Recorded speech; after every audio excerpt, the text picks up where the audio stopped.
nigga kill over a bitch, but let a rat keep his wife. No court reporter. Did District Attorney Hilton tell you that if you testified that you were involved with the Donovan Thomas murder, you would be locked up or arrested? You can't ask me that again? Yes, sir.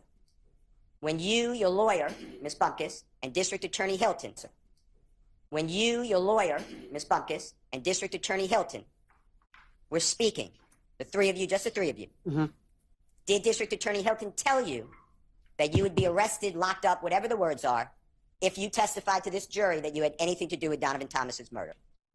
Yes. Okay. Did District Attorney Hilton tell you, with you, Ms. Bumpkus, and District Attorney Hilton, no one else, that if you invoked your Fifth Amendment right, meaning I'm not testifying, you would be locked up or jailed? Yes.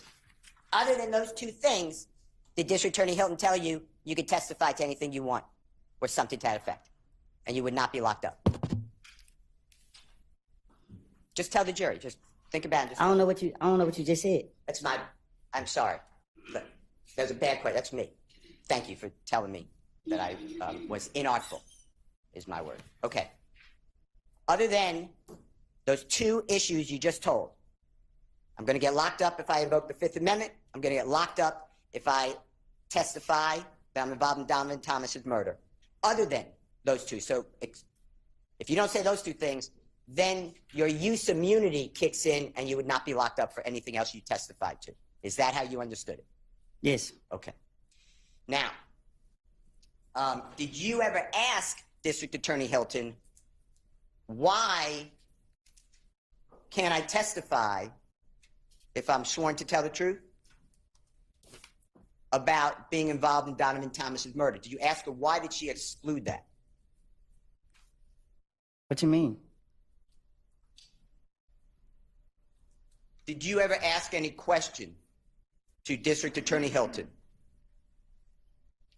Let me ask it a different way. Did you tell? It wasn't no question. We was talking. Okay. And we were going back and forth. That's what she said.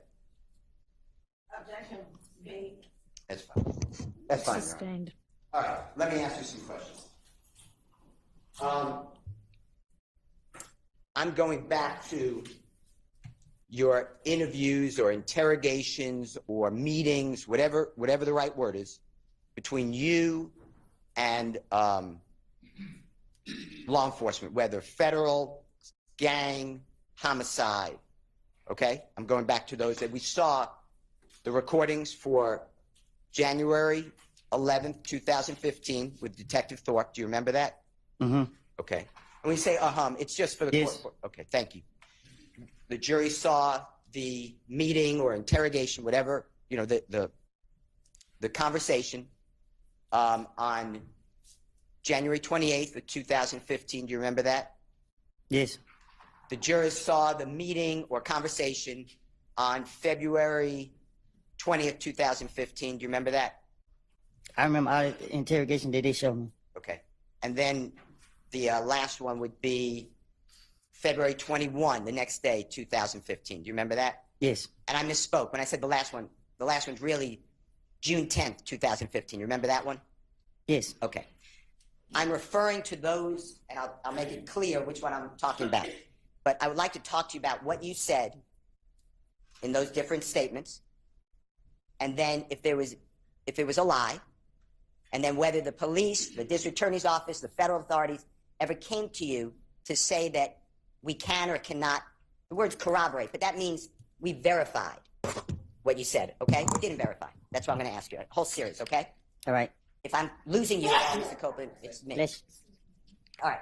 Let's start with, this is going to be, Your Honor, Jeffrey Williams, or JW 240A. It's in Elisa, and it's State's Exhibit number 378YE, already in evidence. It's June 10, 2015. Interrogation, and Your Honor, the times are 10:36:34 a.m. through 10:36:42 a.m. And Mr. Copeland, do you have you might need those. What I'm going to ask you is there's a series of conversations with with the police, different police officers, detectives. Mm-hmm. And I'm going to go over what you said, and then I want to talk to you about that, okay? The first one that I just announced is the detective asked you, what started it off? Was it really about a windshield? And you answered, no, nothing thug, it's something personal against each other. I want you to hear that, make sure that's what it said, okay? What started it off? Was it really about a windshield? Nothing thug, it's on personal against each other. Okay, what I said, was that accurate or fairly accurate? That's what I heard. Okay. And what you're saying there, you're being interviewed, if you can tell, that's Detective Dennis, and you heard Detective Gaither's voice, is that fair? Yeah. And you recognize this as June 10th, 2015 meeting, is that true? Yeah. Okay. Now, at that point, you also said, and this is at JW 240B, Your Honor, it's in Barry, State's Exhibit number 378 YE, and it's at time 3:13:02 p.m. to 3:13:22 p.m. And Mr. Copeland, tell us if you hear this. You said, you know what I mean? Honest to God truth. I asked why they didn't kill Kel. Like, you feel what I'm saying? Why and I'm not saying it, but HELL, they kill, like, he wasn't a problem. Did nothing. And Detective Thorpe, remember who he is, the homicide detective? Yeah, the bald head dude with the script right here. Yes, sir. He said, and then you said, that's what, I don't know what, and then I can't understand it, so you tell us. Them did. That's why I knew it was something personal between him and Thug. I don't know. Just listen to it and tell us if that's what it says, okay? I mean, honestly, good too. And why the hell did they kill Cam? Like, you know what I'm saying? Why the hell they kill? Like, he wasn't a problem. Nothing did mention. Like, I don't know what they done did. I knew it was something personal between him and Thug. I mean, but what was personal between him and Thug? I don't know. Okay. The next one is JW 240C is in Colette. State's Exhibit number 378YE from the June 10, 2015 interview, 10:36:47, Mr. Copeland, through 10:36:51. And it's you saying they fell out before me and Kel got into it. And the they, if you need any type of listening to it more, I believe, and you tell us you're referring to Jeffrey and Mr. Donovan Thomas, okay? And tell us if you need to hear more of it. They fell out before me and Kid got into it. Is that what it says? I didn't hear it. Can we redo it, Your Honor? Is that okay? They fell out before me and Kid got into it. Does it say that they fell out, meaning Jeffrey and Mr. Thomas, they fell out before me and Kel got into it? Is that what you heard? I just heard something about me and Kill. I didn't hear what I said before that. All right. Well, the jurors can make a determination, but that's great. Whatever you hear, okay? And the next one is JW 241A. That's State's Exhibit number 378YA is in Elisa. That's at 3:01:37 a.m. to 3:02:52 a.m. And Mr. Copeland, this is January 11th. This is about 6-7 hours, 8 hours after Mr. Thomas has got the big shot. Okay? So this is the morning of January 11th, the next day, Sunday morning. Okay? 2015. And Detective Thorpe, you remember being with him that day? January 11th, 2015? I don't remember the day, but that's who questioned me. Okay. And on here, just tell us if you hear Detective Thorpe saying, what made you want to pull you into this situation?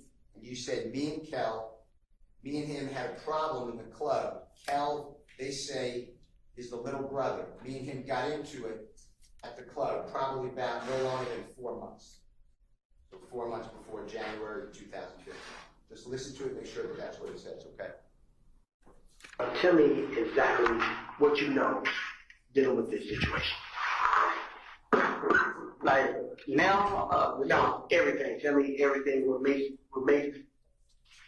you want to pull you into this situation to happen? Okay. Me and Kel. You know what I'm saying? Me and him, we had a problem in the club. Yeah, I don't think it's playing through the speakers. Oh.